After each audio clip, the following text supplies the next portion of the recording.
Baik, kita mulai ya. Untuk kelas perdana ini kita mulai dengan mengucapkan basmalah bersama-sama. Bismillahirrahmanirrahim. Bismillah, walhamdulillah, wassalatu wassalamu ala rasulillah, wa ala alihi wa sahbihi wa mawalah. Asyhadu an la ilaha illallah wa asyhadu anna muhammadan abduhu wa rasuluhu alladzi la nabiyya wa la rasula ba'dah.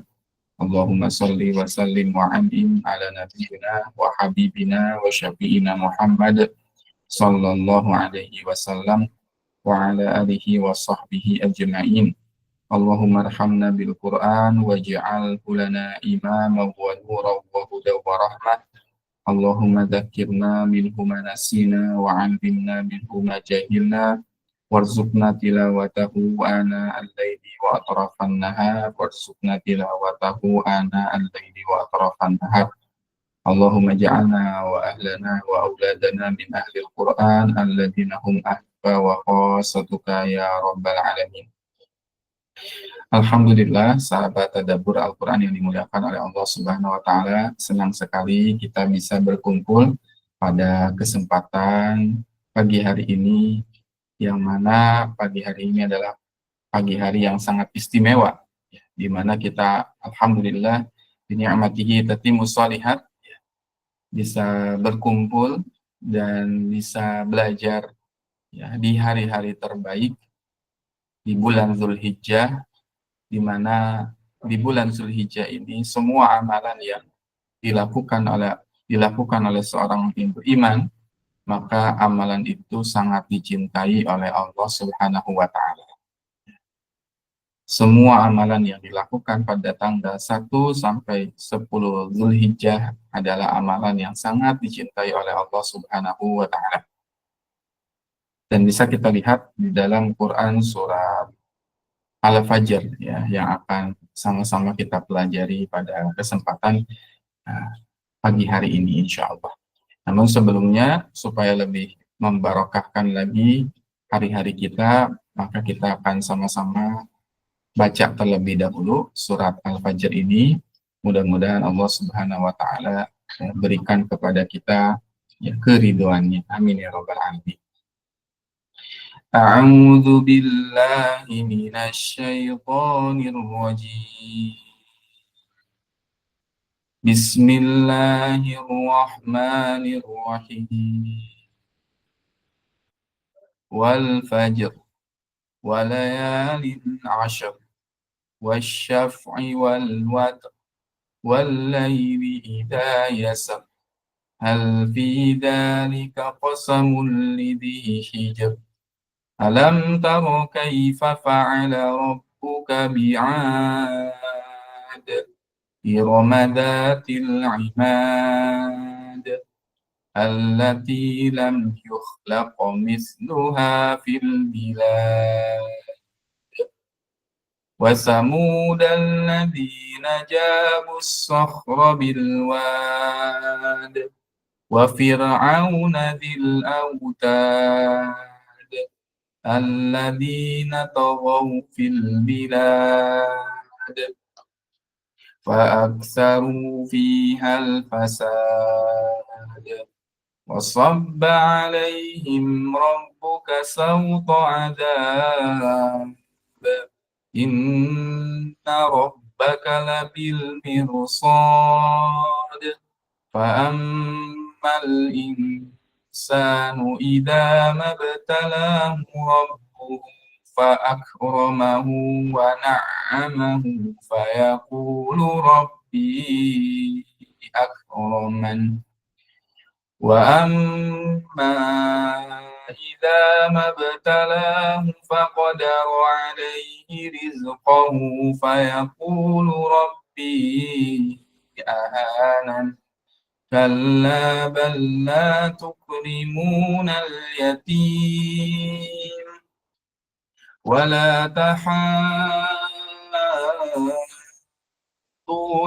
ala ta'amil miskin wa ta'kuluna turasa aklan lamma wa tuhibbunal mala hubban jamma kalla idza dukkatil ardu dakkan dakka wajah rabbuka wal malaku saffan saffa waji'a yawma idzin bi jahannam yawma idzin yatadhakkarul insanu wa anna lahul dzikra yaqulu ya laitani qaddamtu li hayati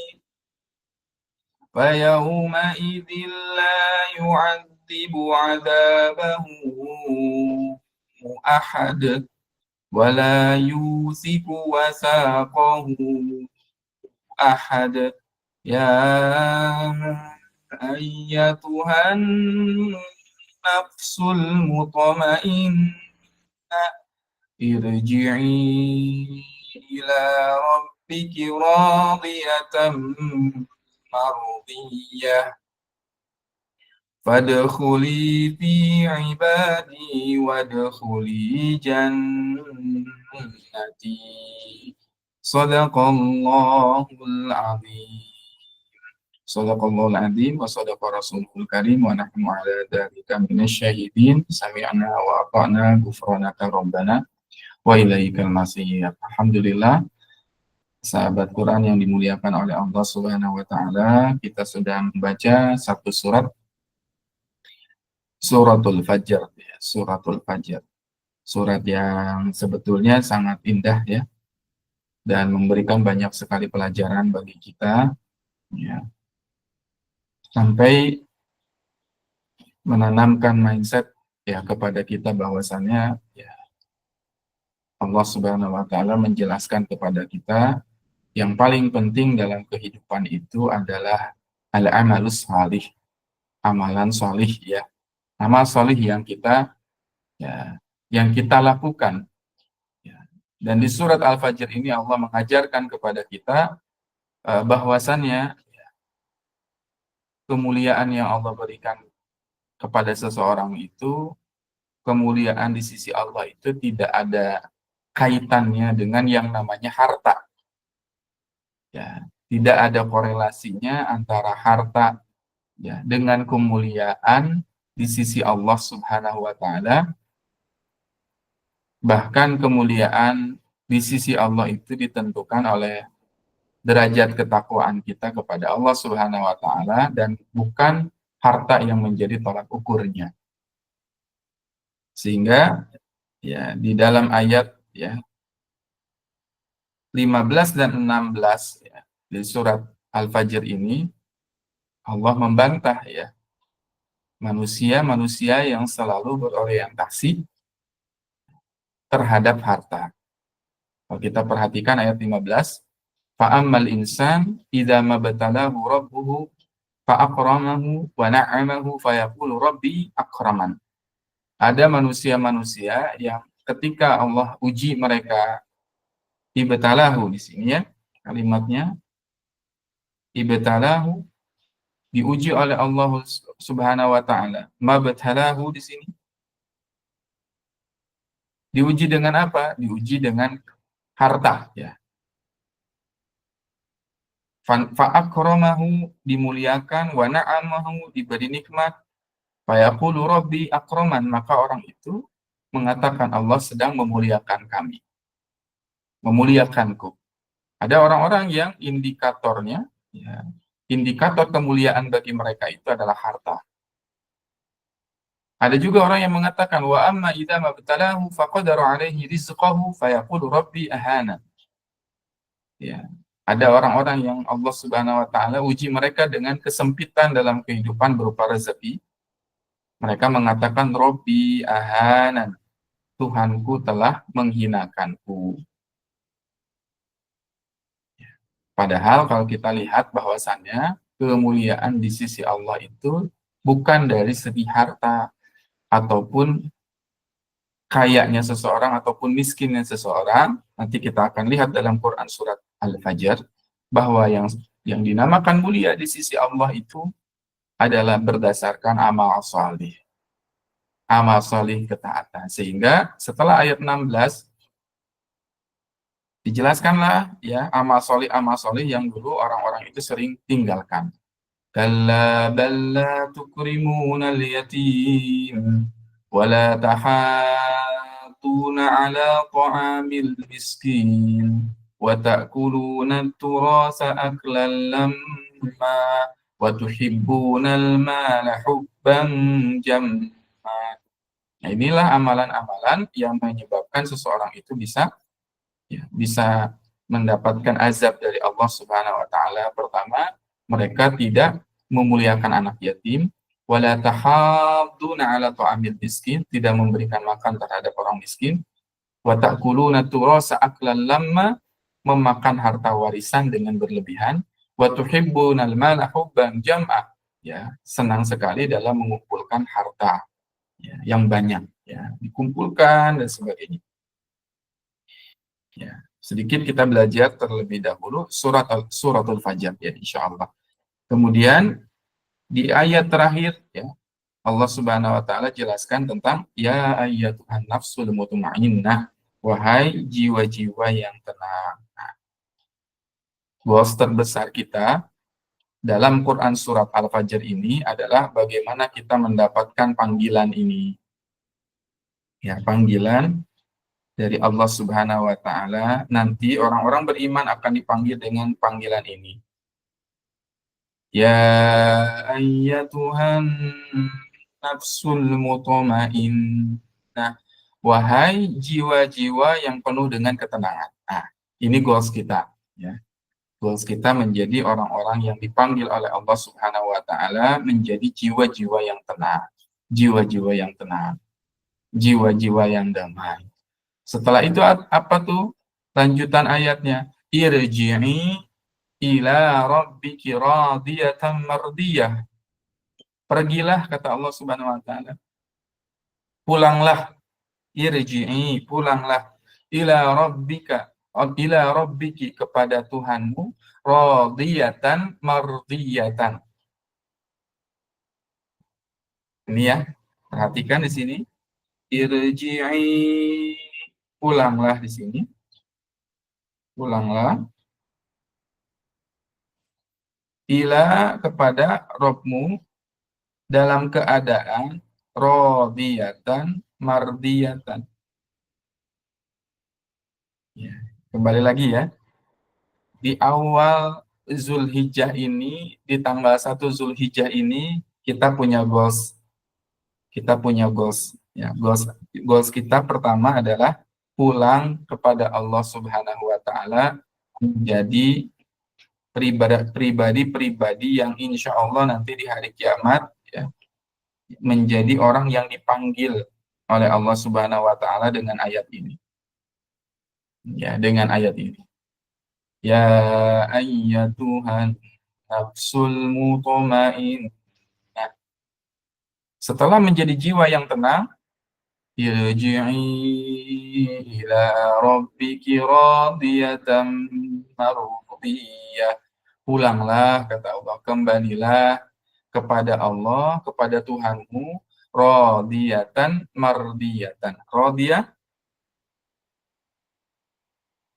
Radiyatan mardiyah. Pulanglah dalam keadaan apa tuh? Radiyatan. Nah, di sini ada radiyah, ada mardiyah.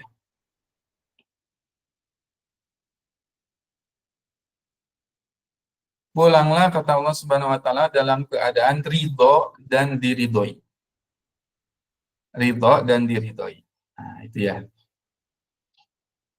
Sini radiyatan mardiyatan, ridho dan diridhoi. Inilah yang istimewa dari ayat ini, kita pulang kepada Allah dalam keadaan ridho dan juga diridhoi oleh Allah Subhanahu wa taala. Maksudnya gimana Ustaz? Kalau kita perhatikan ya, Mereka yang akan masuk ke dalam surga, mereka yang akan bertemu dengan Allah adalah mereka yang selalu ridho terhadap takdir dan ketetapan dari Allah Subhanahu wa taala. Orang yang ridho dengan ketetapan Allah, dengan ketentuan Allah Subhanahu wa taala. Apa itu ridho? Apa itu ridho? Karena di Indonesia seringkali kita sulit membedakan mana ridho, mana ikhlas. Mana ridho, mana ikhlas. Ya. Al-ikhlas, ya. Ikhlas itu terjadi sebelum. Ikhlas itu terjadi adalah sebelum dilakukannya satu amal, kita harus ikhlas terlebih dahulu. Wa ma umiru illa liya'budullaha mukhlishina lahuddin. Surat Al-Bayyinah. Ikhlas itu terjadinya sebelum. Kalau sudah terjadi, berarti itulah yang dinamakan ridho. Ridho itu adalah menerima takdir Allah ketika takdir Allah itu sudah terjadi. Itu bab yang namanya ridho. Ya, radiyatan mardiyatan. Ada orang yang ridho. Sehingga di dalam sebuah hadis disebutkan, siapa yang tidak ridho dengan takdir dan ketentuanku, kata Allah Subhanahu wa taala, maka carilah Tuhan yang lain dan carilah bumi yang lain, carilah langit yang lain yang bisa kalian pijak.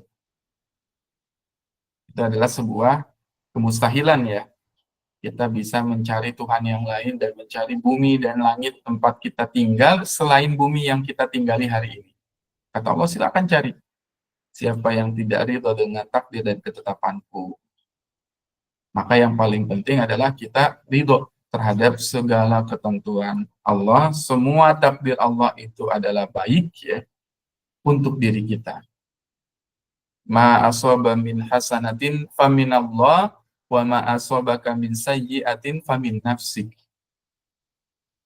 Apa-apa takdir yang baik faminallah itu dari Allah, apa-apa takdir yang buruk itu datangnya dari jiwa kita sendiri. Jadi keburukan itu datangnya kita yang mengundang, kezaliman kita yang kita lakukan sehingga takdir buruk itu terjadi. Karena semua takdir yang Allah inginkan itu adalah khair, ya, takdir kebaikan. Yang paling susah adalah bukan hanya kita menjadi ridho, tapi kita juga diridhoi oleh Allah Subhanahu wa taala. Itu yang paling sulit. Kalau kita sendiri mungkin bisa ya melatih diri kita agar ridho, tapi yang paling sulit adalah bagaimana caranya kita semua bisa diridhoi oleh Allah Subhanahu wa taala. Itu yang paling berat. Sehingga nanti di dalam surat Al-Bayyinah Allah Subhanahu wa taala jelaskan kepada kita ada kalimat radhiyallahu anhum wa radu'an. Radhiyallahu anhum wa radu'an. Allah ridho terhadap mereka dan mereka pun ridho terhadap Allah. Itu yang paling sulit ketika seseorang itu sudah dirinya ridho terhadap Allah dan Allah pun ridho terhadap mereka. Itu yang paling sulit dalam kehidupan kita. Dimana ketika Allah ini meridhoi kita. Kalau Allah sudah meridhoi kita, ya, maka kata Allah, masukilah surga dari pintu yang mana saja yang kamu inginkan. Oleh karenanya di ayat 29, fadkhuli fi ibadi, maka masuklah wahai hamba-hambaku, wadkhuli jannati. Fadkhuli fi ibadi wadkhuli jannati. Masuklah ke dalam surga, kata Allah. Jadi goals terbesar kitanya adalah di dalam kehidupan kita itu, satu, minta ampunan dari Allah Subhanahu wa taala, minta diridhoi oleh Allah Subhanahu wa taala. Setelah Allah ridho terhadap kita, maka kita di sini fix ya menyandang predikat atau gelar ibadi. Nah, ini ya. Menyandang gelar hamba. Ya. Menjandang gelar hamba. Hambanya Allah. Setelah jadi hambanya Allah Subhanahu wa taala, maka wadkhuli jannati. Masuklah kita ke surganya Allah Subhanahu wa taala. Ya. Masuklah ke dalam surganya Allah Subhanahu wa taala.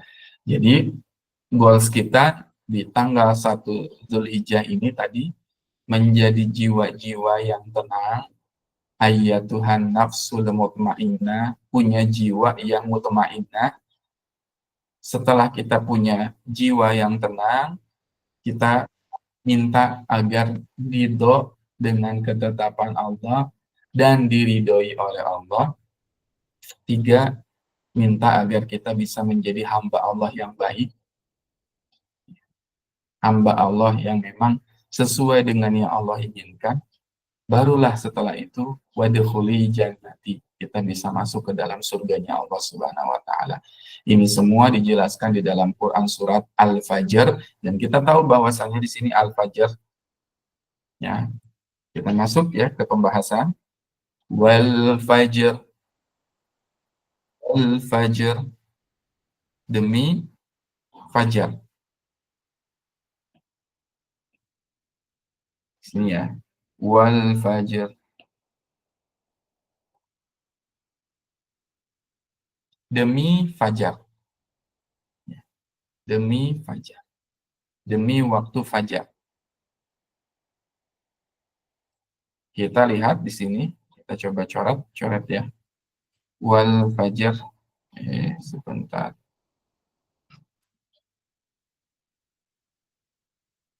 Al-Fajr ya. Suratul Fajr. Wal fajr walayalin ashr, demi fajar. Nah, di sini walayalin ashr, demi malam yang 10, wasyaf'i wal watr, demi yang genap dan yang ganjil. Kita ke ayat 1 dulu. Coba kita tadabburi ayat 1.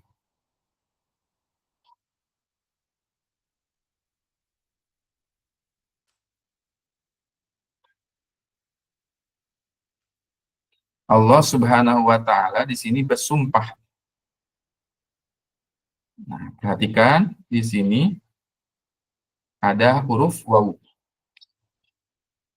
Ada huruf waw. Nah, ini ya. Huruf waw. Dalam bahasa Arab, huruf waw ini dinamakan harful qasam. Harful qasam. Ya, harful qasam. Apa itu Ustaz huruf harful qasam? Harful qasam itu adalah huruf yang isinya tentang sumpahnya Allah. Ya, waw ini bukan dan. Kan kita dalam bahasa Arab itu suka melihat waw itu diartikan dan. Nah, ternyata waw itu memiliki banyak makna. Salah satunya adalah waw itu bermakna qasam. Qasam itu artinya sumpah. Qasam itu artinya apa? Nah, di sini qasam ini artinya sumpahnya Allah. Sini sumpahnya Allah atau qasam. Wow. Ya. Wal fajr. Demi, di sini diartikannya demi waktu demi waktu fajar. Demi waktu fajar. Nah, perhatikan ayah bunda bang kakak sekalian, di dalam Al-Qur'an ada yang namanya qasam atau sumpahnya Allah.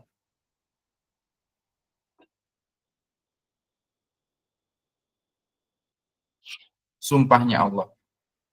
Bahkan nanti para ulama itu membahas tentang sumpahnya Allah di dalam Al-Qur'an itu ya menjadi satu kitab tersendiri. Contoh misalkan nanti ada Imam Ibnu Qayyim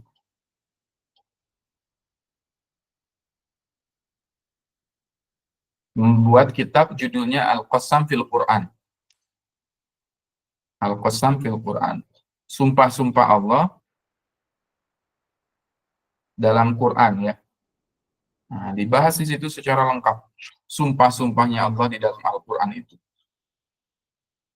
Ya. Contoh misalkan kalau kita lihat dalam Quran surat At-Tin, Wat-tini waz-zaitun, wa-turi sinin, wa hadzal baladil amin. Demi At-Tin, demi buah tin, waz-zaitun, demi buah zaitun, wa-turi sinin, demi bukit Tursina, wa hadzal baladil amin, demi negeri yang aman yaitu Mekah. Ya. Allah juga bersumpah wasyamsi wa duhaha, demi cahaya matahari, demi matahari wa duhaha, dan demi cahayanya. Walayal, demi malam. Apalagi Allah Subhanahu wa taala bersumpah dengan apa lagi? Wassama'i dzatil buruj, demi langit yang memiliki gugusan bintang. Wal ardi, demi bumi. Nah, ketika Allah Subhanahu wa taala wadduha, demi waktu duha.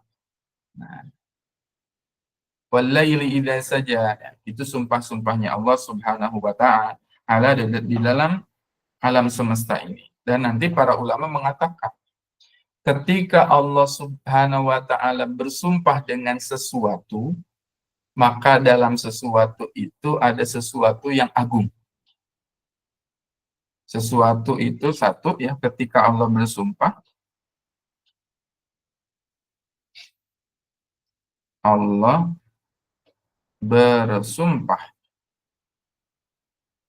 maka dalam sesuatu itu ada sesuatu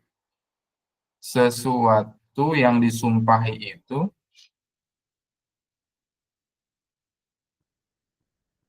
ada sesuatu yang besar, agung, ya, ada sesuatu yang agung atau sesuatu itu besar. Yang kedua, ketika Allah bersumpah, maka sumpahnya Allah itu adalah, ya, sumpahnya Allah itu terhadap suatu benda atau satu makhluk terdapat di dalamnya manfaat.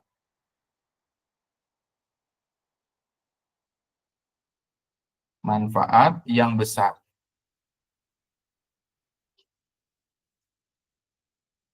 Jadi Allah itu kalau bersumpah pasti ada manfaatnya, pasti ada sesuatu yang bisa kita petik hikmahnya. Ya. Wattini wazzaitun, demi buah tin dan buah zaitun. Ya. Allah bersumpah di situ di dalamnya. Ya, kalau kita ingin mendapatkan keberkahan, ya, maka makanlah buah tin, kata Allah Subhanahu wa taala. Dan makanlah zaitun. Ya, makanlah buah zaitun. Bahkan disebutkan bahwasanya di surat An-Nur, rumah-rumah yang penuh dengan keberkahan itu indikatornya, ciri-cirinya adalah adanya zaitun di dalamnya. Fi buyutin adinallah an turfa'u fiha wa yudhkaru fiha ismuhu bil ghudwi wal 'ashar rijalun la tulhihim tijaratun wala bai'un an dzikrillah, ya. Nanti di ayat Allahu nurus samawati wal ard masalu nurihi kamishkatin fiha misbah al misbahu fi zujajah az-zujajatu ka'annaha kawkabun durriyyun yuqadu min syajaratin mubarakatin zaitunaha. Nah, di situ ada kalimat mubarakatin zaitunaha la syarqiyatin wala gharbiyah yakadu zaituha yudhi'u walau lam tamsashu nur nurun ala nuri. Di satu contoh ya. Satu contoh ya bagaimana zaitun itu sangat dimuliakan oleh Allah Subhanahu wa taala. Bahkan dikatakan para pemilik zaitun itu di rumah-rumah yang ada zaitunnya itu Allah berikan keberkahan.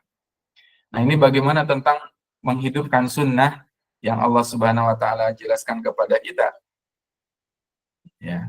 Maka minimal ya kalau kita punya rezeki, belilah ya, sediakanlah ya minyak zaitun di dalam rumah-rumah kita, ya, beli aja ya. Dan sudah banyak sekarang di supermarket ya yang zaitun yang asli ya, yang sudah di botol dijual gitu ya.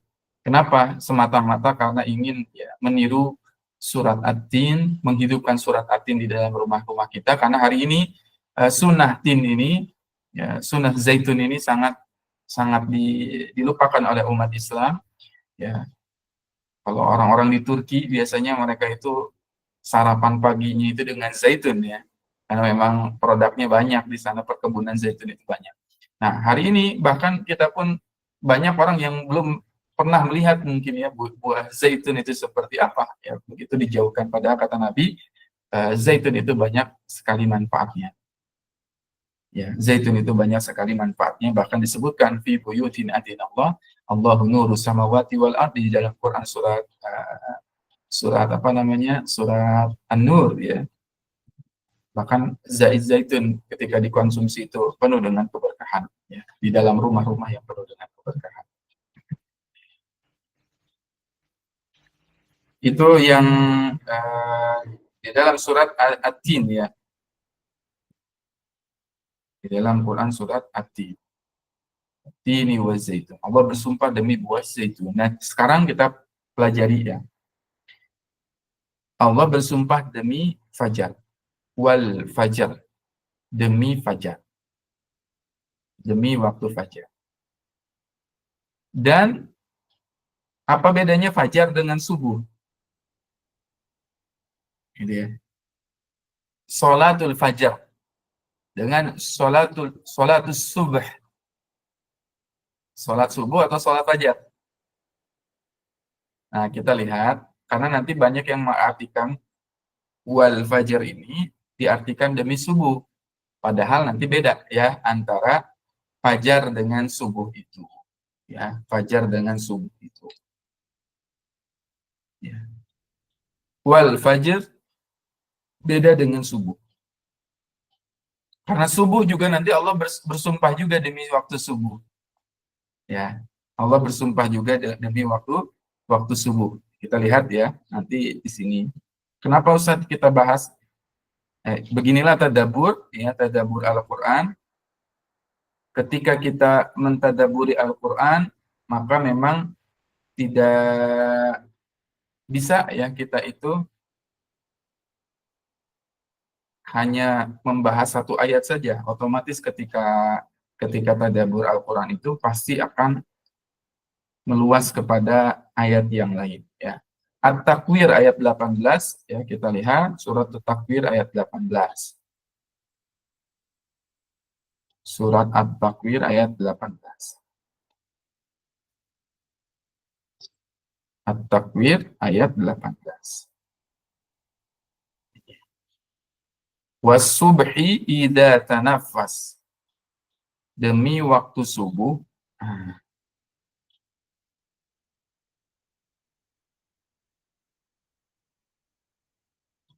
Demi waktu subuh apabila, perhatikan di sini, demi waktu subuh apabila dia tanafas. Wal fajar, demi waktu fajar. Kalau subuh berarti was subhi. Nah, subuh nih. Demi waktu subuh. Was subhi, demi waktu subuh. Jadi beda antara subuh dan fajar ya. Beda antara subuh dan fajar. Was subhi idza, apabila, demi waktu subuh apabila, di sini diartikan tanafas itu artinya di sini demi waktu subuh apabila fajar telah menyingsing. Ya. Insya Allah kalau baca terjemahannya bakalan kadang-kadang pusing ya kalau kita baca terjemahan itu. Demi waktu subuh apabila fajar telah menyingsing. Nah, sehingga keagungan Al-Quran, kedahsyatan Al-Quran itu kurang terasa ketika kita baca terjemahan dibandingkan ketika kita akhirnya melihat dari kosakata yang aslinya. Ya, aslinya. Itulah pentingnya akhirnya kita belajar sedikit-sedikit bahasa Arab ya. Bahasa Arab. Kenapa? Karena dengan mempelajari Al-Qur'an langsung dari bahasa Arabnya, kita akan menemukan keindahan dari ayat tersebut. Oke, kita bahas ya di sini. Wasubhi idza tanafas. Tanafas itu artinya bernafas. Dia, ya, taknya itu kepada dia, dianya itu kepada subuh, nafas itu dia bernafas. Berarti apa di sini? Demi waktu subuh, yang waktu subuh itu bernafas. Subhi dan nafas. Wallahi, ayat ini sangat indah sekali kalau kita perhatikan. Makanya tadabbur Al-Qur'an itu bukan hanya di dalam ruangan, ya, bukan hanya di depan layar, di depan Quran saja. Enggak. Kadang-kadang kita perlu tadabbur itu langsung praktek, langsung praktek. Ya, prakteknya di mana? Di luar rumah. Coba nanti ayah bunda, abang kakak sekalian, ketika sholat subuh, tunggu saja sekitaran berapa menit setelah sholat subuh itu, diam aja di depan rumah, ya, di depan apa, bisa di depan rumah, bisa di depan masjid, di teras masjid, kita lihat ke awan. Wallahi, di situ bakal kita perhatikan, kita bakal menemukan bahwasannya langit itu bernapas, subuh itu bernapas. Allahu Akbar, nafasnya subuh itu. Sehingga kalau kita perhatikan, ya, nafas yang subuh yang bernapas, ya, coba kalau kita bernapas, ada helaan nafas pelan-pelan, ya. Kan kalau kita perhatikan, kalau nafas itu inhale, exhale, tarik keluar, tarik keluar. Dan orang yang sedang bernapas, dia nggak sadar kalau dia sedang bernapas. Seseorang yang sedang bernapas, seringkali dia tidak sadar dia sedang bernapas. Nggak sadar, kan? Dan ketika kita perhatikan subuh itu menggeliat, ya, seperti bernafas sedikit-sedikit, lama-lama kita nggak ngerti, atau lama-lama kita nggak paham, lama-lama kita nggak sadar kalau subuh itu sedang bernafas. Dimulai dari mana? Ketika ditarik nafas subuh, dari awan yang tadinya gelap, ya, subuh yang gelap, meleng sedikit, 5 menit kemudian tiba-tiba berubah jadi warna biru. Ya. Setelah warna biru, kemudian sedikit, ya, ada cahaya. Sedikit ada cahaya, sinar putih. Setelah sinar putih sedikit, lama-lama jadi terang, jadi kuning, sampai akhirnya jadi terang. Itu namanya subuh yang bernapas. Lebih jelas lagi, kita main deh ke pasar. Ya. Bagaimana geliat orang-orang di waktu malam hari, ya. Dari malam kemudian pagi, ya, malam, subuh, pagi, bagaimana akhirnya bumi itu semuanya itu bergerak, ya, bernapas. Aktivitas manusia dari tadinya sedikit menjadi banyak bergerak, ya, aktif dan sebagainya. Itu namanya subuh yang bernapas. Dan kalau kita mau lihat kehidupan yang sejatinya, itu ada di sholat subuh, di subuh. Sehingga Allah Subhanahu wa taala jelaskan bahwasannya Allahumma barik li ummati fi bukuriha, ya, sampai Nabi SAW mendoakan umatnya di waktu subuh, karena disitulah pergerakan itu mulai terjadi, disitulah nafas manusia itu mulai beraktivitas, ya. Terus geliat manusia itu sampai nanti puncaknya di waktu duha, wadduha, dini waktu duha, puncak-puncaknya aktivitas manusia. Baik, ya. Itu berkaitan dengan subuh. Nah, sekarang kita bahas al-fajr. Ya. Al-fajr itu secara bahasa, ya, fajar itu adalah cahaya pertama. Ini adalah dinamakan apa? Cahaya pertama. Wal fajr, atau cahaya yang pertama. Ya. Atau di dalam Islam, ya, waktu mulainya hari, ya, itu namanya fajar, wal fajar. Sehingga nanti kita ada istilah fikih, fikih itu fajar itu dinamakan fajar sodik, ya, fajar sodik, fajar yang benar, ya, fajar sodik. Fajar sodik itu adalah fajar, ya, pada saat munculnya cahaya yang putih di horizontal, ya, cahaya putih di ufuk timur, dan ini adalah waktu awal sholat subuh. Jadi fajar itu apa? Beda dengan subuh. Fajar itu adalah waktu awal sholat subuh. waktu pertama kali cahaya itu muncul, ya, waktu awal sholat subuh. So, dalam istilah fikih tadi, kita temukan dalam istilah fikih ada fajar sodik. Ya, fajar sodik. Jadi ketika cahaya pertama kali itu muncul, itu namanya fajar. Kalau subuh kesini-kesininya, ya pasti subuh itu diawali dengan fajar terlebih dahulu. Nah, jadi Allah Subhanahu wa taala bersumpah kepada kita, ya, dengan waktu fajar, cahaya yang pertama. Allah ingin mengatakan kepada kita, wahai manusia, ya, aku bersumpah nih dengan fajar ini, ingin menyatakan kepada kalian bahwa aku memberikan kepada kalian secercah cahaya untuk menjadi harapan bagi kalian. Maka kata Allah di ayat pertama Al-Fajr ini, Allah ingin mengatakan kepada kita, sejak awal cahaya itu muncul, optimislah, berbaik sangkalah kepadaku, kata Allah Subhanahu wa taala, karena aku adalah sang penggenggam cahaya pertama, Al-Fajr. Kita diperintahkan untuk optimis, berbaik sangka kepada Allah sejak pagi hari. Kenapa? Dalam sebuah hadis disebutkan, ana inda dhanni 'abdi bi, aku sesuai dengan prasangka hambaku. Ketika seorang berprasangka baik, maka akan baiklah, ya, kehidupannya. Ketika seseorang berprasangka buruk, akan buruklah kehidupannya. Dimulai sejak kapan? Dimulai sejak fajar. Dimulai sejak fajar itu menyingsing. Jadi Allah ingin mengatakan kepada kita, akulah yang memiliki cahaya ini, yang menggenggam cahaya fajar ini, ya, maka optimislah kepadaku, ya, maka berbaik sangkalah kepadaku, ya, tanamkan semangat, ya, spirit, ya, yang baru setiap hari yang baru itu. Setelah itu lalu kita melakukan tadi, setelah fajar naik, subuh datang, sholat sunnahlah kita, qobliyah, 2 rakaat, ya, yang disebutkan oleh Allah Subhanahu wa taala lebih baik, khairun minad dunya wa ma fiha, lebih baik daripada dunia dan seisinya, 2 rakaat itu.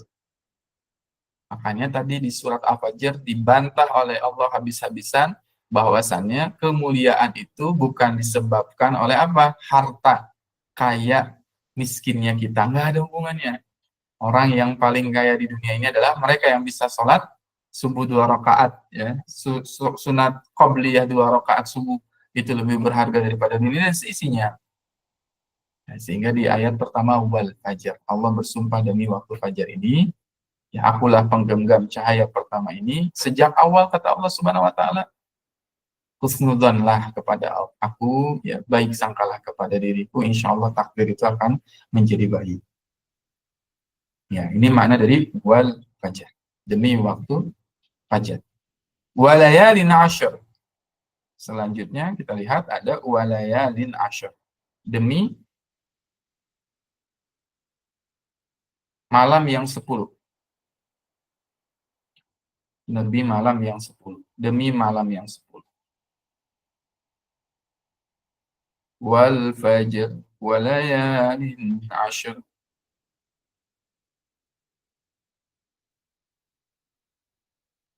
Demi malam yang 10. Ayat keduanya, ya.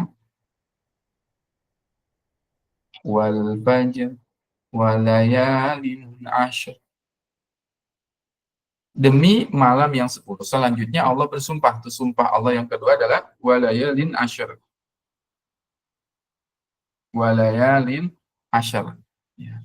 Walayalin asyr. Al-Fajr ayat kedua. Ya. Demi malam yang 10. Apa itu malam yang 10? 10 malam. Nah, di sini para menjelaskan kepada kita, walayalin asyr ini adalah malam yang 10 ini, ya, demi malam yang 10 ini, adalah 10 malam pertama pada bulan Zulhijjah. Ya. 10 malam pertama bulan Zulhijjah. 10 malam pertama bulan Zulhijjah. Walayalin asyr. Ya. 10 hari yang telah dikenal oleh orang-orang yang mengetahuinya. Walayalin asyr. Apa itu layalin asyr? 10 hari pertama, ya. Ini banyak para ulama yang menafsirkan 10 hari pertama, 10 malam ini, layalin asyr ini adalah 10 malam bulan Zulhijjah. Ya, hari-hari di bulan Zulhijjah. Di sini ya, hari bulan Zulhijjah. Hari-hari atau 10 hari pertama bulan Zulhijjah.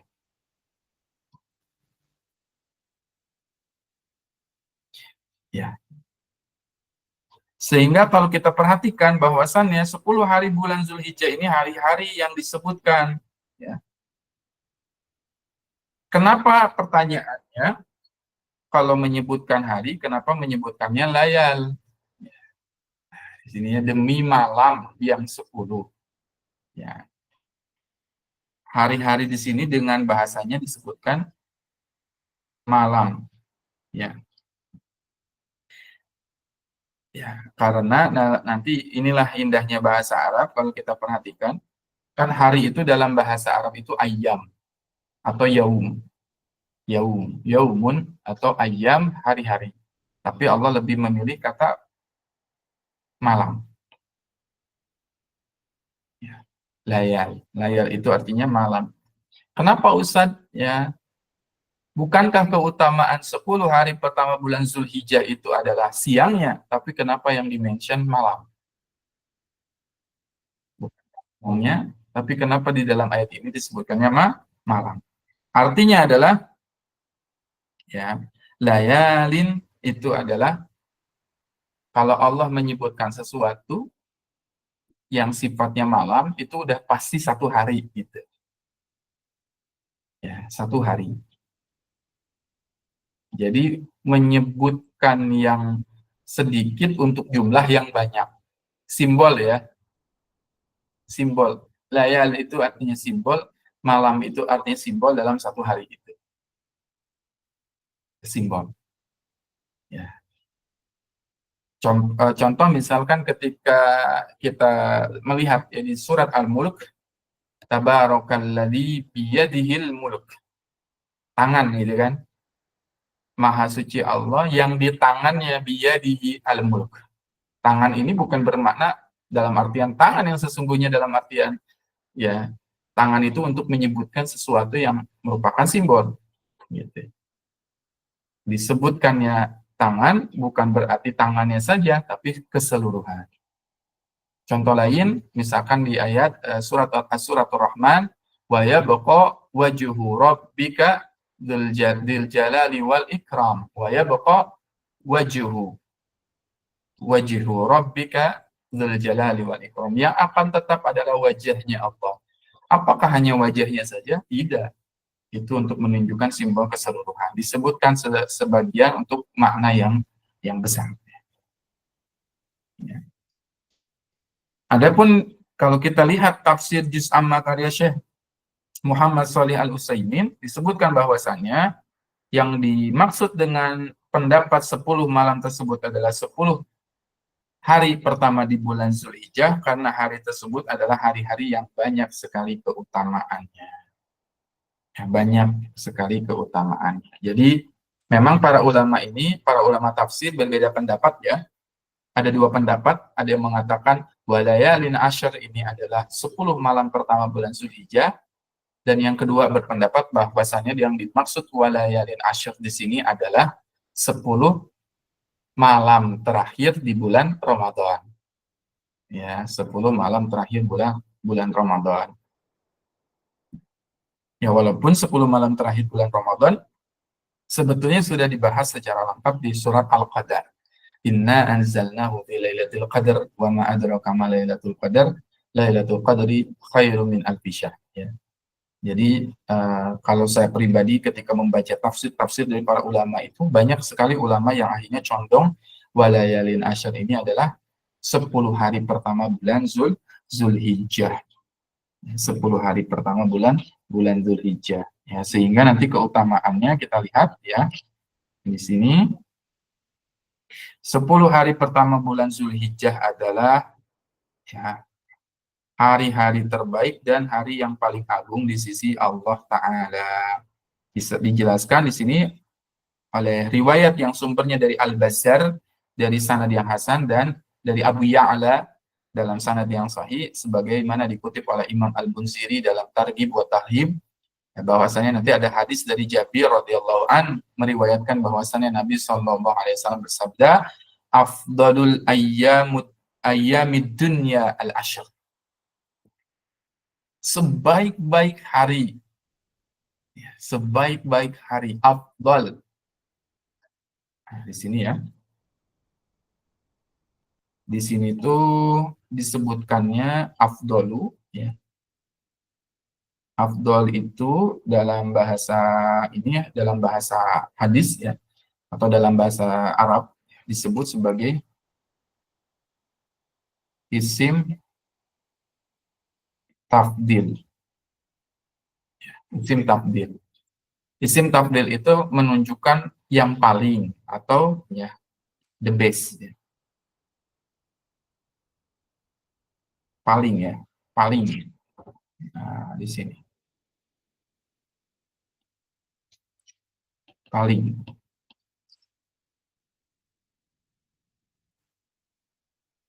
Afdol. Ya, paling ya. Ustadz, afdolnya yang mana Ustadz? Kan sekarang kita sering dengar ya kalimat yang paling afdolnya mana gitu ya. Yang paling terbaiknya apa gitu. Fadlun itu adalah bagus ya, tapi kalau sudah ada tambahan huruf alif di sini,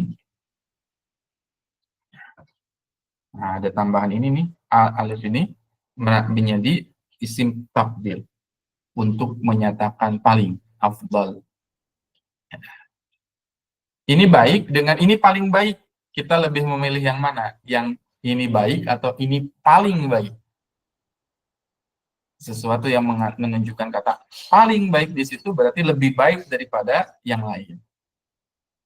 Maka kata Allah, kalau sudah Rasulullah mengatakan afdalu ayyamid dunya, sebaik-baik hari, paling the best, paling terbaik hari-hari yang ada di dunia itu adalah al-ashr. Ya, al-ashr. Sini ya, al-ashr. Al-ashr itu apa? Nah, nanti dijelaskan oleh Nabi Shallallahu Alaihi Wasallam. Al-ashr ini adalah yakni asyra Dzulhijjah. 10 hari pertama bulan Zulhijjah. Ya, ini adalah testimoni dari siapa? Dari Nabi Shallallahu Alaihi Wasallam. Qul ayyu syai'in akbaru syahadah. Qulillahu syahidun baini wa bainakum. Kita lihat ya. Qul ayyu syai'in akbaru syahadah. Kita lihat ayatnya. Surat Al-An'am ayat 19. Kita lihat ya ke surat Al-An'am ayat 19. Main ke surat Al-An'am ayat 19.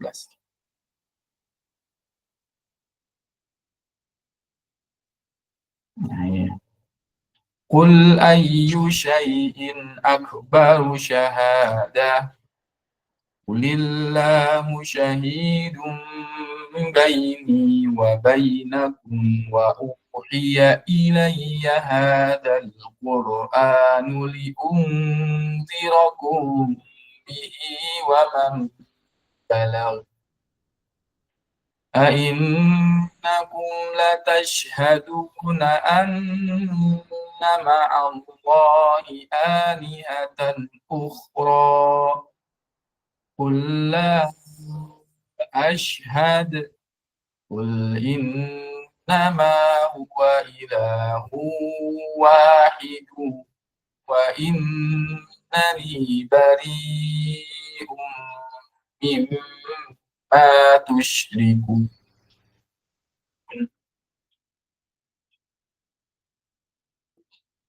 Qul ayyu syai'in akbaru syahadah. Kata Allah Subhanahu wa taala. Firman Allah Subhanahu wa taala. Perhatikan ya.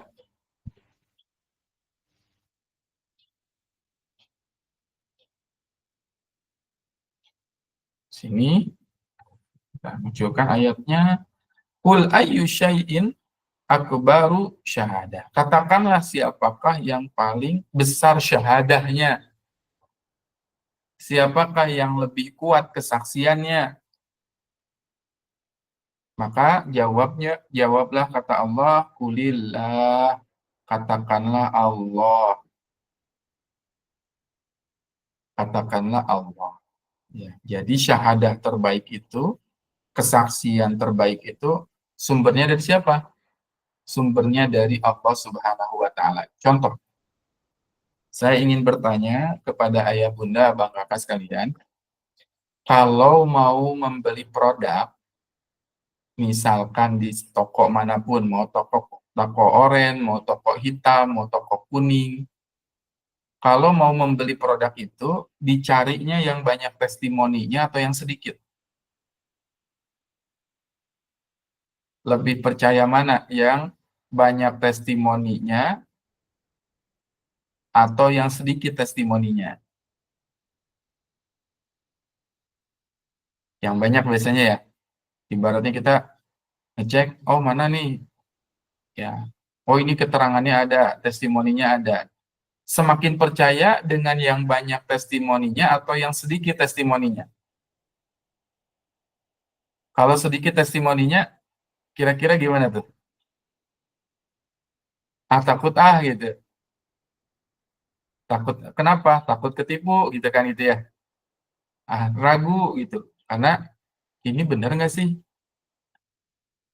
Dan kalau ada yang mengatakan atau membeli testimoni, oh saya kemarin begini, pakai produk ini, seperti ini, semakin percaya atau semakin tidak percaya? Semakin percaya. Dan sekarang, siapa yang memberikan testimoni?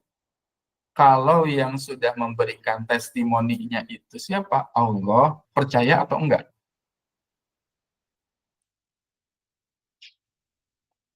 Kalau yang memberikan testimoninya itu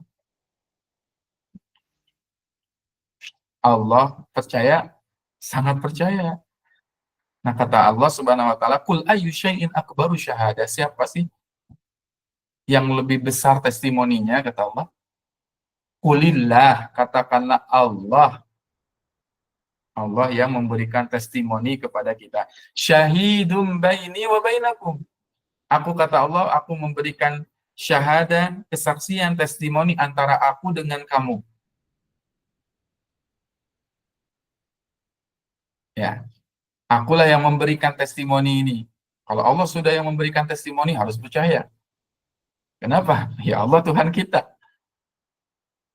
Allah yang mengerti diri kita, Allah yang mengerti kehidupan kita. Nah, sekarang Allah kasih testimoni sebaik-baik testimoni. Sebaik-baik testimoni ini, kalau kamu melakukan ini, insya Allah kehidupan kamu itu bakal bahagia, kata Allah Subhanahu wa taala. Apa testimoninya? Wa uhiya ilayya hadzal Qur'an. Aku berikan kepada kalian satu testimoni yang paling terbaik, yaitu adalah Al-Qur'an. Jadi nih, Quran ini testimoni dari Allah Subhanahu wa taala untuk kita ya. Wa uhiya ilayya hadzal Qur'an. Ini nih Quran ini nih, kata Allah. Hadzal Qur'an.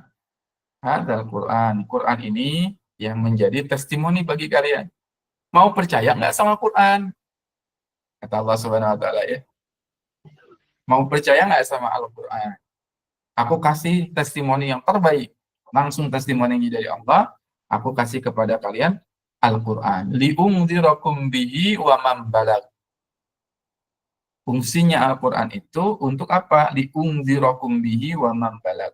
Ya, satu, untuk menjadi peringatan bagi kita, ya, memberi peringatan.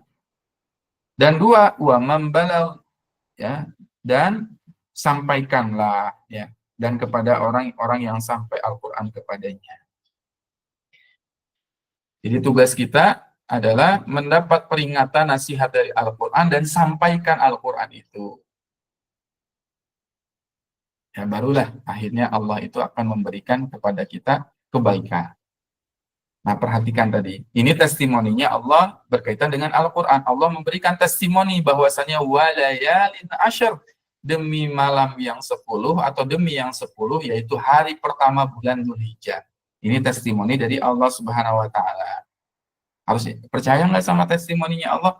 Harus percaya. Kenapa? Karena Allah lah yang memiliki segenap alam semesta ini. Ini testimoni dari Allah Subhanahu wa taala. Ada testimoni dari nabinya tadi di hadis tadi, afdhalul ayyamid dunya, sebaik-baik hari di dunia adalah al-ashr. Apa itu al-ashr? Yakni asyradil hijjah, 10 hari pertama bulan Zulhijjah. Ini sebaik-baiknya hari. Ya. Baik ya. Pertama itu. Kemudian kita lihat lagi. Qila wala mislahunna fi sabilillah, qala wala mislahunna fi sabilillah illa rajulun wa faro wajhahu fit turab. Ya.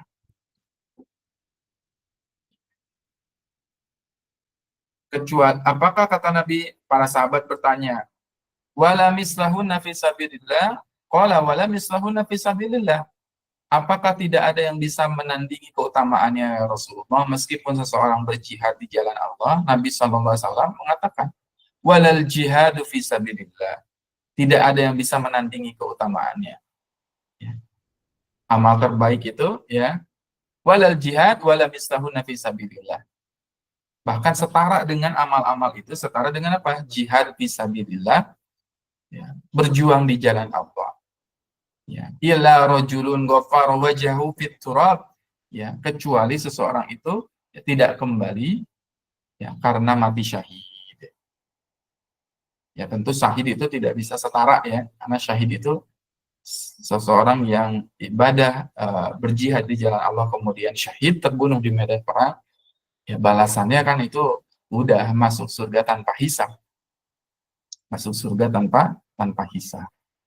Jadi pahala yang dilakukan, semua amal yang dilakukan di 10 hari pertama bulan Zulhijjah ini adalah setara dengan jihad fisabilillah sampai seseorang itu berpulang ke rumahnya. Jadi semua amalan di sini dicintai. Kan jihad itu sangat dicintai oleh Allah Subhanahu wa taala. Ya, jihad itu sangat dicintai oleh Allah Subhanahu wa taala. Bahkan disebutkan di dalam Al-Qur'an, ya, wa'iddu lahum mastata'tum min quwwati wa min ribatil khairi turhibuna bihi aduwallahi wa aduwakum. Menyiapkan apa? Menyiapkan tali kuda untuk berperang. Ya, itu sangat dicintai oleh Allah Subhanahu wa taala, apalagi berjihadnya. Ya, apalagi berjihadnya. Nah, maka semua amalan yang dilakukan di 10 hari pertama bulan Zulhijjah ini setara dengan jihad fisabilillah. Itu beda hasilnya ketika seseorang itu syahid di jalan Allah Subhanahu wa taala. Nah, itu tadi sudah jihad fisabilillah ya. Ya. Ya. Mal amalu fi ayyamin afdalu minha fi hadhihi qalu walal jihad qala walal jihadu illa rajulun kharaja yuqatilu bi nafsihi wa malihi falam yarji bi syai'in. Ini ya. Pahalanya setara dengan berjihad di jalan Allah Subhanahu wa taala. Ya. Qalu walal jihad. meskipun dengan jihad ya Rasulullah. Ya, kenapa sahabat bertanya seperti itu?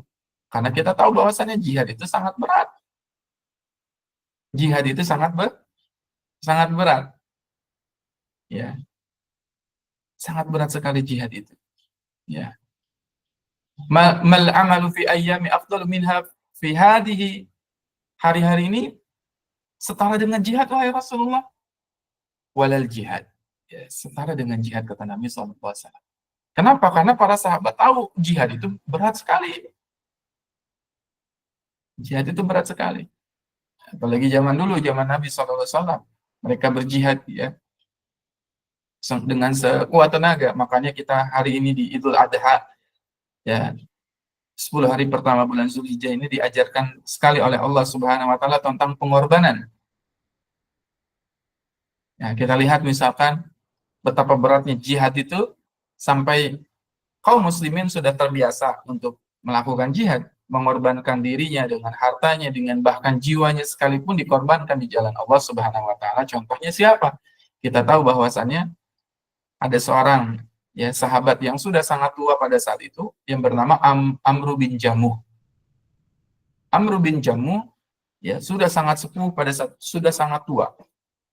Dan mohon maaf sekali. Kakinya itu pincang. Jalannya pun pincang.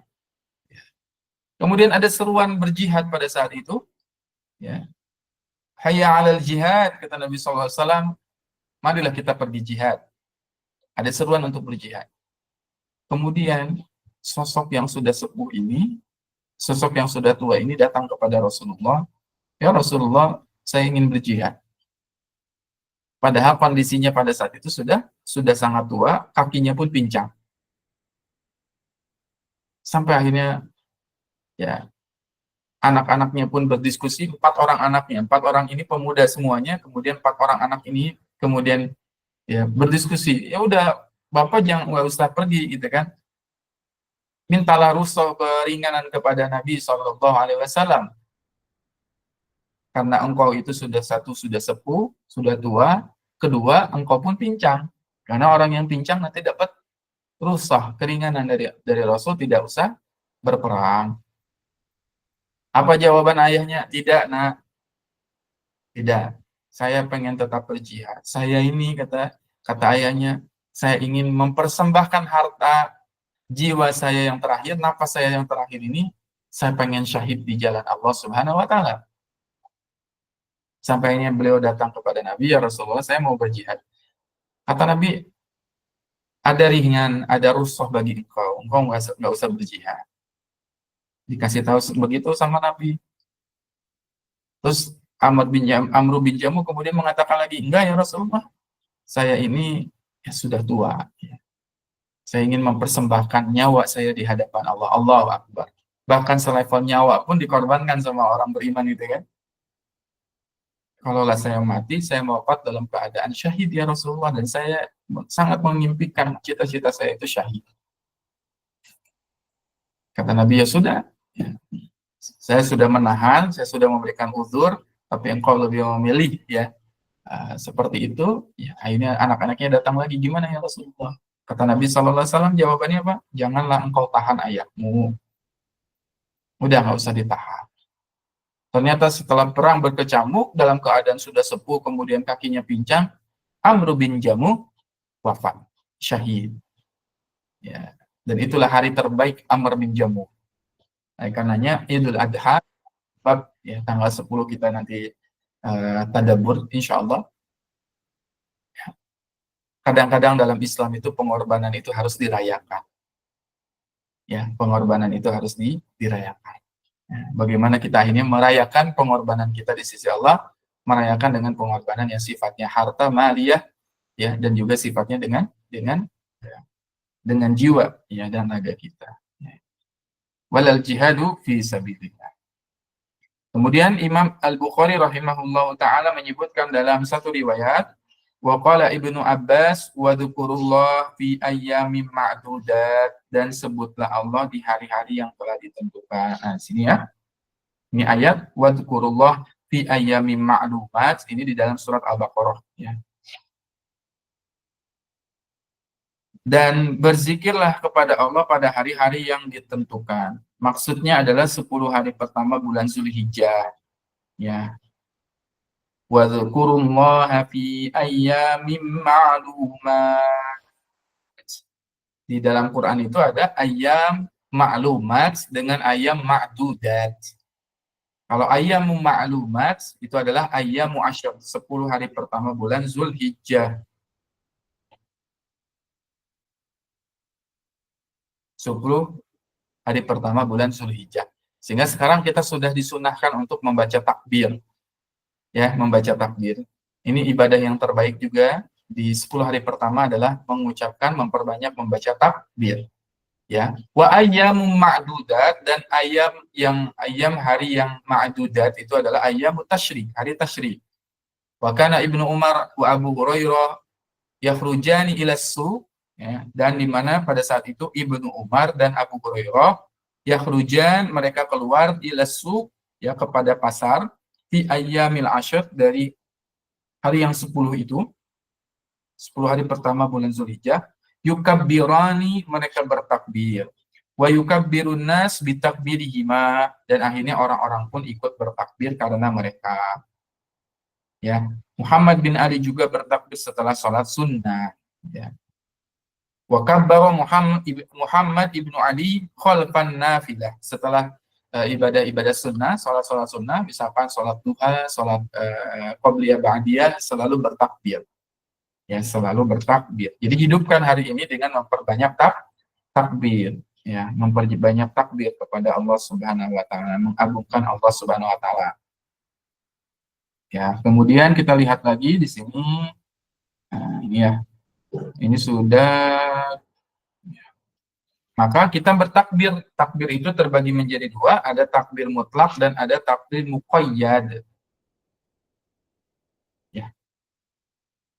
Takbir mutlak adalah takbir yang tidak terikat oleh waktu maupun tempat. Boleh dilakukan kapan saja selama 10 hari pertama bulan Zulhijjah, baik di pasar, baik di masjid, baik berjalan kaki, disunahkan untuk mengeraskan suara, terutama bagi kaum laki-laki. Ya, bagi laki-laki itu hidupkan 10 Zulhijjah ini dengan apa?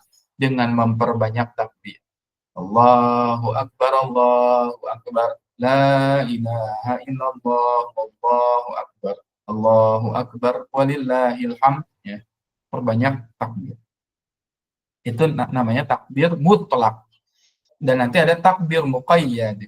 Takbir muqayyad berbeda dengan sebelumnya. Takbir ini dilakukan setelah sholat. Ya, bagi yang tidak berhaji, takbir muqayyad dimulai dari sholat subuh pada hari Arafah hingga sholat asar pada hari tasyrik. Ya, mutlaknya tadi kapanpun, dimanapun, di masjid, di pasar, dimanapun kita membaca takbir. Muqayyadnya itu dilakukan apa? Setelah sholat. Ya. Bagi yang tidak berhaji tadi, muqayyadnya itu dimulai dari sholat subuh pada hari Arafah tanggal 9 Zulhijjah sampai hari asar di hari tasyrik. Ya. Bagi yang berhaji dimulai dari sholat zuhur pada hari nahar tanggal 10 Zulhijjah hingga hari akhir, ya, di tasyriknya. Ya, ini kalimat untuk bertakbir. Sehingga kita lihat nanti ada takbir ini dibagi menjadi ada takbir mutlak mursal atau takbir muqayyad, ya. Jadi dua. Nah, ini ya pelaksanaan takbirnya. Sebentar kita besarkan. Nah, takbir mutlak atau mursal adalah takbir yang tidak berkaitan dengan tempat dan waktu, dibaca di rumah, masjid, jalan, dan pada malam atau siang hari. Ya, bisa terkait Idul Fitri dan juga Idul Adha. Ya. Waktunya dari tenggelam matahari pada malam Id hingga takbiratul ihram pada sholat Id. Ya, kemudian diakhirkan setelah zikir ba'da sholat. Ya, takbir mutlak pada Idul Fitri lebih afdol daripada Idul Adha. Ya, takbiran ya ketika mutlak itu mursal, ya, takbir yang tidak terkait dengan tempat waktu, dibaca di rumah, masjid, jalan, dan pada malam dan siang hari. Takbir muqayyad adalah takbir yang dibaca setelah sholat, baik berlaku pada sholat fardu, sholat sunnah, sholat adaan, ya pada waktunya, ya kemudian sholat qadha dan juga sholat jenazah.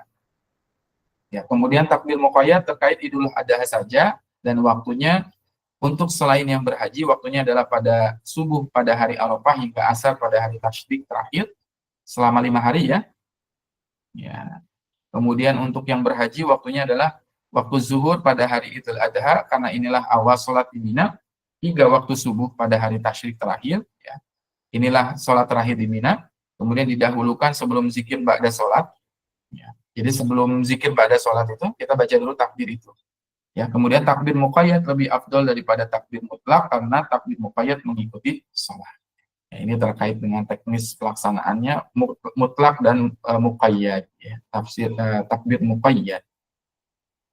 Begitu ya. Nah, kalau kita lihat tadi berarti wadzukurullaha fi ayyamin ma'lumat, ayyamun al-ashr, 10 hari yang pertama yang telah ditentukan, perbanyaklah untuk membaca takbir, ya, membaca takbir. Ya, baik.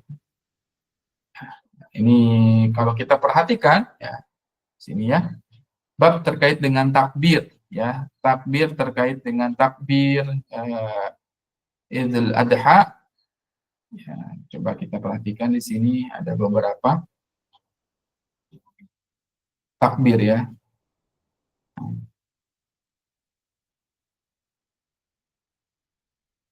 Nah ini ya, mulai dan akhirannya takbiran Idul Adha. Walima rawahu al-Baihaqi wa Daruqutni annahu sallallahu alaihi wasallam kabbara ba'da salatil subhi yauma Arafah ilal asr akhirih ayyamin tasyrik. Ya. Disebutkan bahwasanya Nabi SAW membaca takbir sesudah sholat subuh pada hari Arafah sampai waktu asar pada hari tasyrik yang terakhir. Jadi berarti dari tanggal 9, 10, 11, 12, 13, 5 hari ya, Nabi SAW juga bertakbir di situ. Kemudian dilihat bahwasannya redaksi dan kaifiyah takbir, cara bertakbirnya.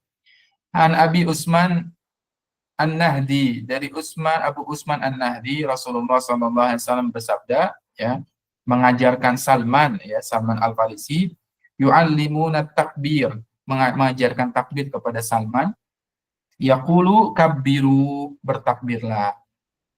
Ya, bertakbirlah. Bagaimana redaksi Nabi bertakbir? Allahu Akbar, Allahu Akbar, Allahu Akbar kabira. Itu takbirnya Nabi ya. Allahu Akbar, Allahu Akbar, Allahu Akbar kabira. Itu ya redaksi Nabi, kaifiyah caranya Nabi bertakbir. Dan ini mungkin baru ada yang dengar nggak? Di sini baru ada yang mendengar tidak takbir seperti ini. Allahu Akbar, Allahu Akbar, Allahu Akbar kabira. Ya, baru dengar ya. Biasanya di kita gimana? Di kita itu 3 kali ya. Allahu Akbar, Allahu Akbar, Allahu Akbar.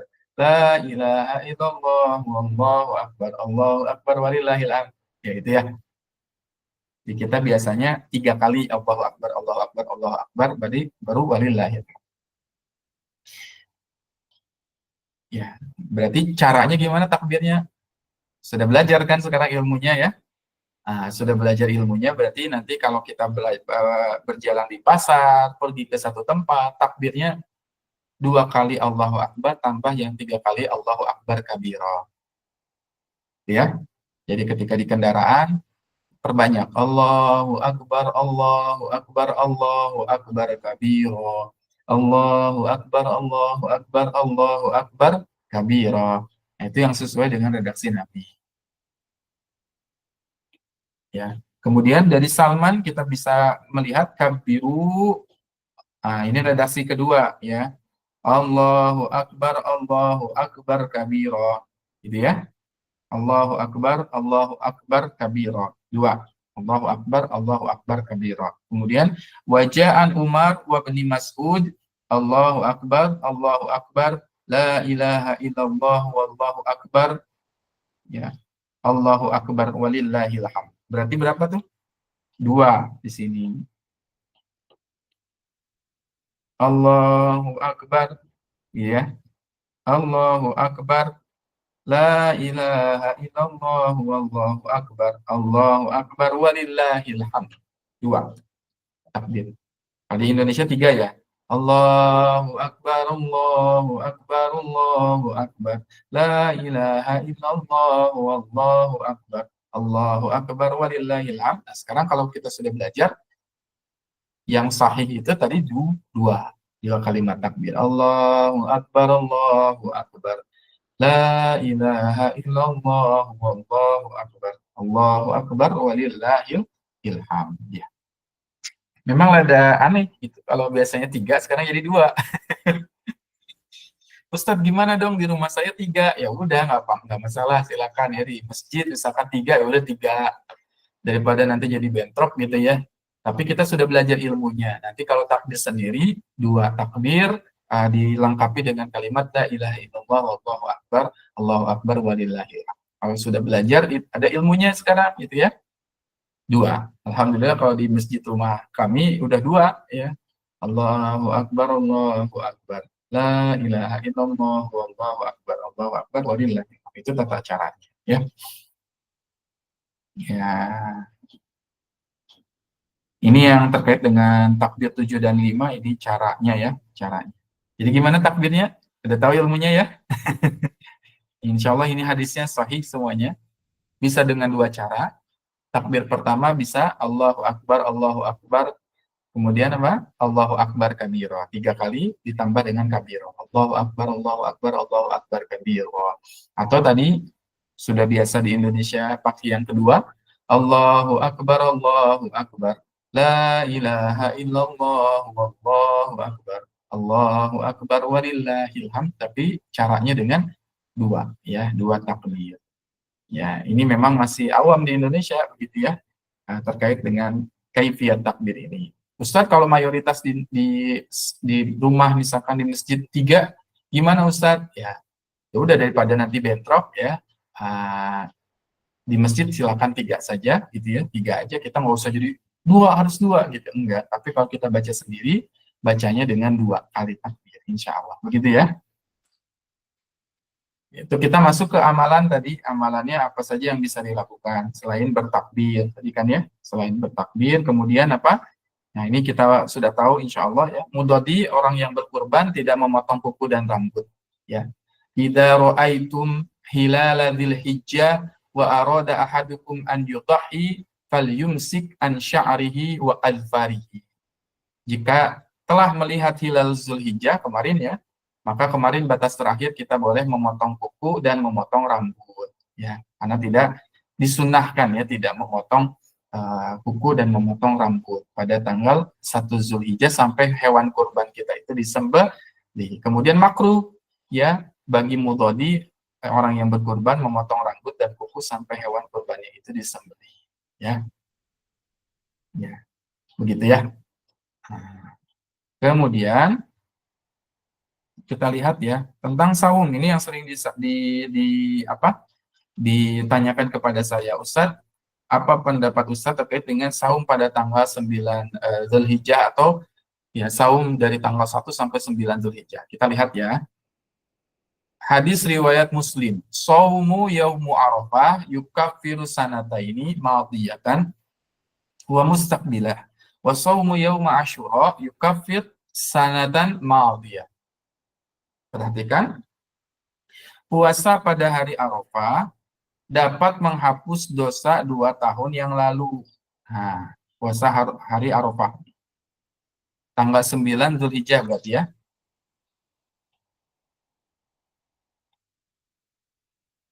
Nah, nanti biasanya akan muncul. Ya, di Indonesia itu biasanya nanti munculnya itu pendapat tentang saum Arafahnya itu harus bertepatan dengan wukuf atau tidak, biasanya gitu ya. Bertepatan dengan wukuf atau tidak, wukuf di Arafah atau tidak gitu kan.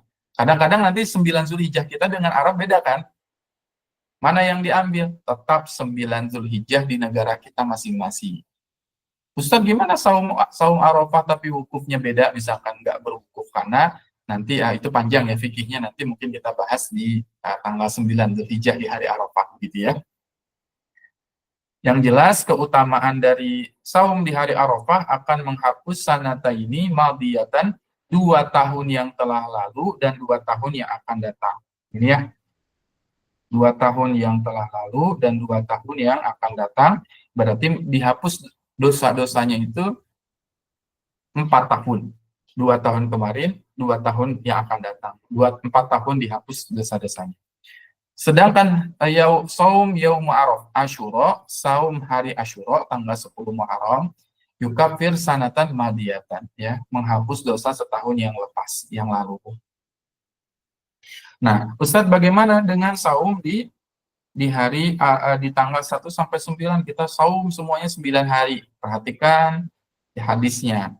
Dari Hunaidah ibn Khalid, dari istrinya, dari salah seorang istri Nabi SAW diriwayatkan, karena Rasulullah SAW yasumu tis'a dzilhijjah wa yauma asyura wa salasata ayyamin fi kulli syahrin awalasnaini minasyahri wal khamis.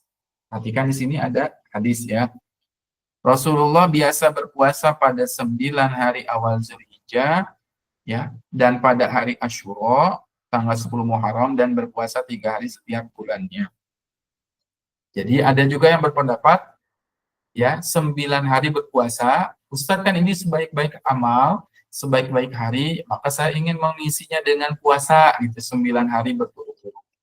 Wisol, ya, saum wisol, 9 hari yang berturut-turut, dari tanggal 1 sampai tanggal 9 Dzulhijjah.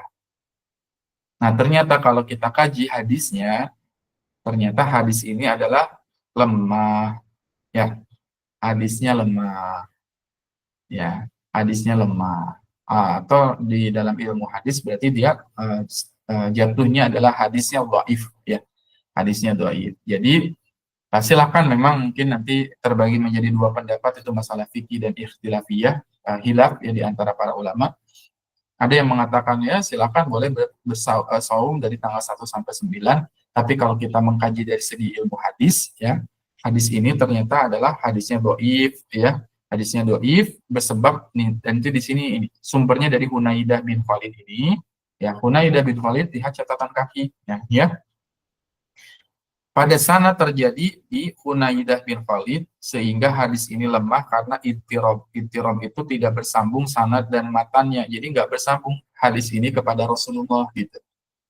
Jadi berarti yang mengatakan bukan Rasulullah begitu ya. Jadi hadis ini akhirnya lemah. Kenapa lemah? Karena lemahnya itu ada di sini. Ada sosok yang bernama Hunaidah bin Khalid. Begitu ya. Jadi kalau kita melihat dari aspek hadis, memang ya akhirnya tidak ada panduan untuk saum selama 9 hari. Yang ada adalah saumnya itu di tanggal berapa? 9 Zulhijjah atau hari Arafah saja. Begitu ya. Wallahu alam. Tapi Ustaz, saya berpendapat saum 1 sampai 9 hari, silakan. Silakan saja. Tapi kalau kita bahas ilmu hadis dari segi sandarannya tidak ada begitu ya, saum dari tanggal 1 sampai 9 Zulhijjah gitu. Begitu ya Bunda ya? Ya Bunda, terkait dengan ini hadis. Karena kita bahas kemarin ya malam ketika kita mengkaji surat Al-Mulk, bahwasannya ibadah yang paling baik itu ya ahsanu amala itu ada 2 indikasinya, ikhlas dan ittiba'ur rasul, ikhlas dan mengikuti Nabi SAW dalam beramal. Jadi kalau kita melihat, kembalikan kepada teksnya, kepada hadisnya, ternyata dari tanggal 1 sampai 9 Zulhijjah Rasulullah hanya saumnya itu di tanggal 9 Zulhijjah saja. Tadi ya, saum yaumu Arafah di sini. Begitu. Sisanya amal soleh apapun yang dilakukan hari ini, baik baca Al-Quran, sedekah, ya, mau sholat sunnah, semuanya lebih dicintai pada hari ini, maka perbanyaklah melakukan ibadah. Bebas, silakan mau melakukan ibadah apapun, begitu ya, sedekah, ya, memberikan makan kepada anak yatim, ya, bersedekah dari tanggal 1 sampai tanggal 10, silakan laksanakan. Bahkan sampai hari tasyrik ya, 11, 12, 13. Insya Allah mudah-mudahan Allah Subhanahu wa Ta'ala menerima ibadah kita. Oleh karenanya nanti juga insya Allah nanti ada khataman Al-Quran secara jama'i ya, secara berjamaah insya Allah di grup. Yang mau ikutan ya bisa nanti setelah kegiatan ini selesai, nanti kita akan bagi list.